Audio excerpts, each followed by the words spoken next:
It is your buddy, Peace and Harmony, with you here today.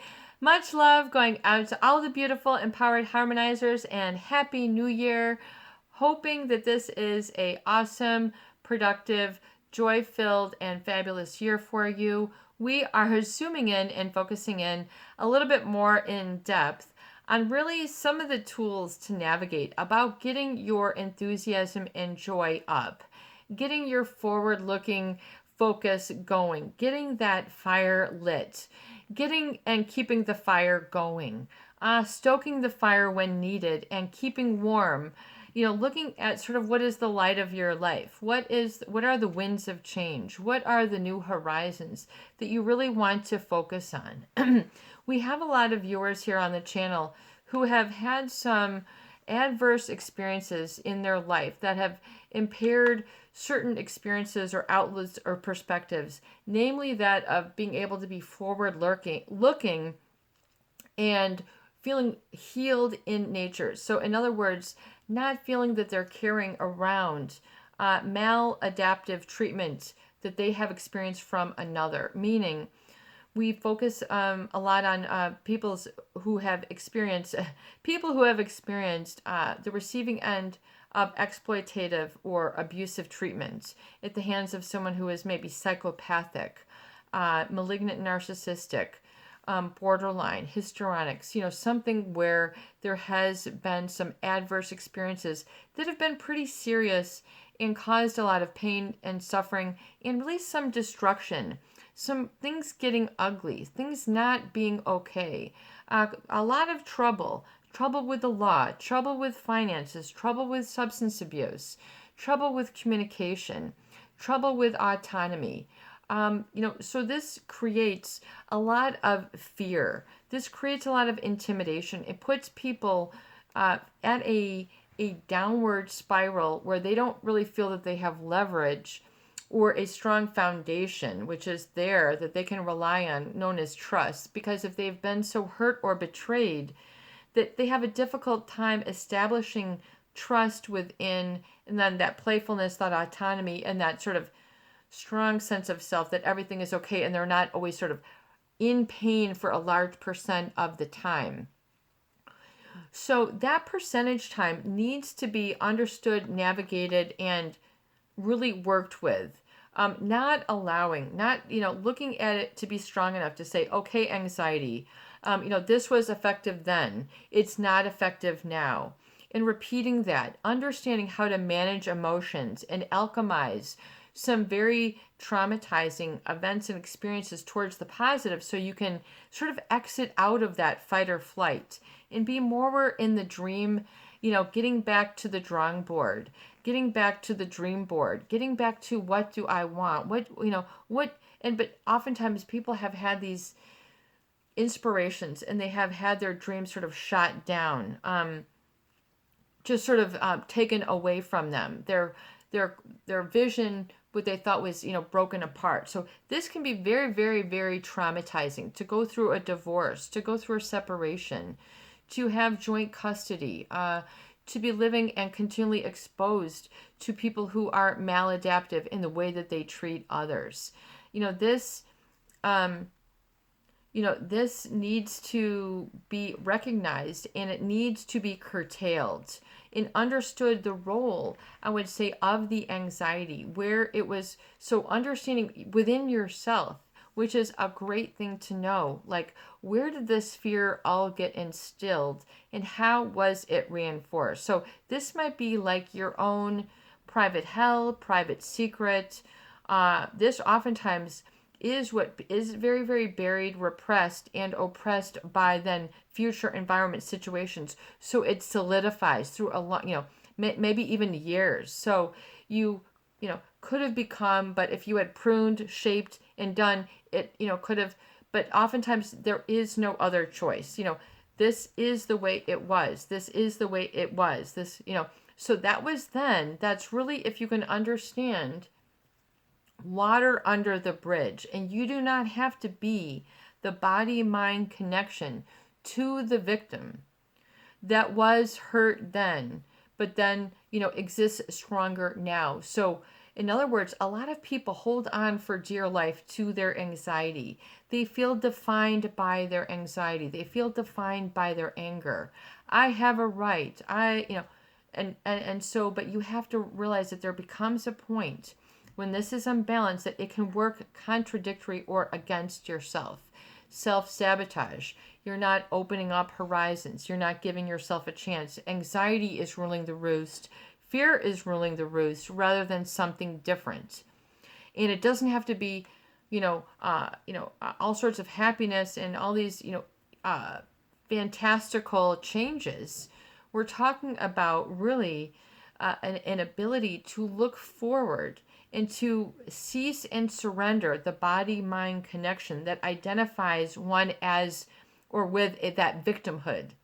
Because people have, if they have had a traumatizing or victimizing relationship with someone who is a malignant narcissist or a psychopath, someone who had defiled them, who had violated their boundaries through and did not have recourse to apologize, who did not give them a chance, who did not validate them and their own reality. This can create a real gulf and a rut of suffering, which will go in and day out. I mean, it will cause abdominal problems, irritable bowel syndrome, people who are restless, people who can't sleep, insomnia, depression, all sorts of maladies as a result of these personality experiences. So realize that anxiety was learned.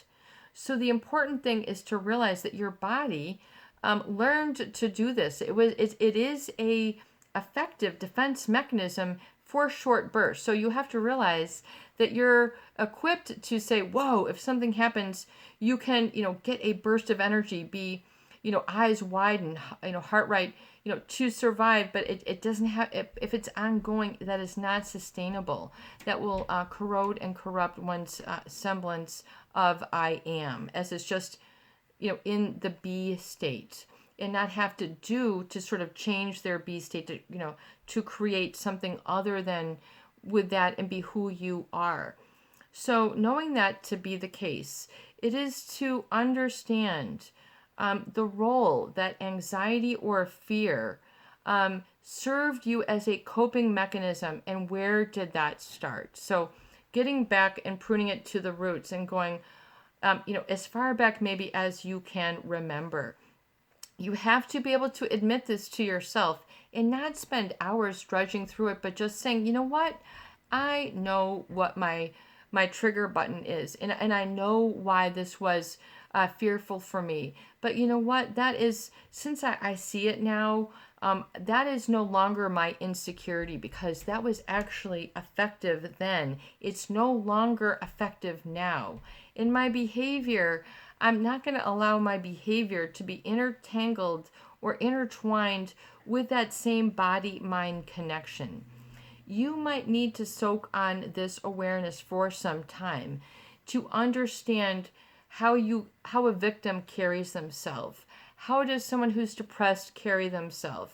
How does someone who's had their boundaries violated carry themselves? How does someone who's been lied to carry themselves? So you're not alone. You're not isolated. You are a human being. This is what human beings do.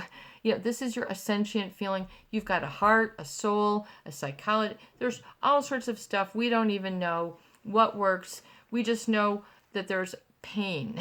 There's so much about the mind and all this that we don't quite understand. But it is to know your own miracle experience of how this then was instilled at that time to keep you afloat. And realize that anxiety is a coping mechanism. It is a way to deal with something.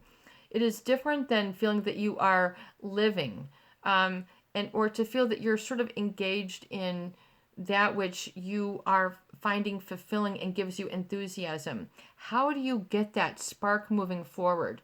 Well, you really light a spark and you go, you know what, that does make me happy. That does make me excited. That does get my juices going. And even if someone did not validate that for you before, say that wasn't okay, that's stupid, that's da da da da da, then realize where those seeds were planted and say, you know what, I don't really want that growing on the farm right now. That's a strangleroot that, like, eliminated all of my nice crop.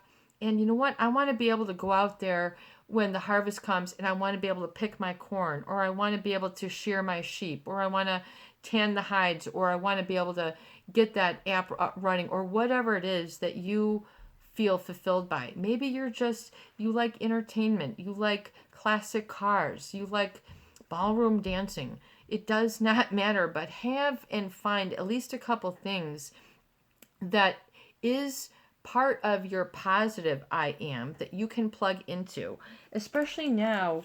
You know, I am a big advocate of getting these books and having an appointment book for yourself. I'm also a big fan of I think it's called Blush Dance. So they've got this. You can get these on Amazon. A Year of Mindful Living. And you can write. We talk about,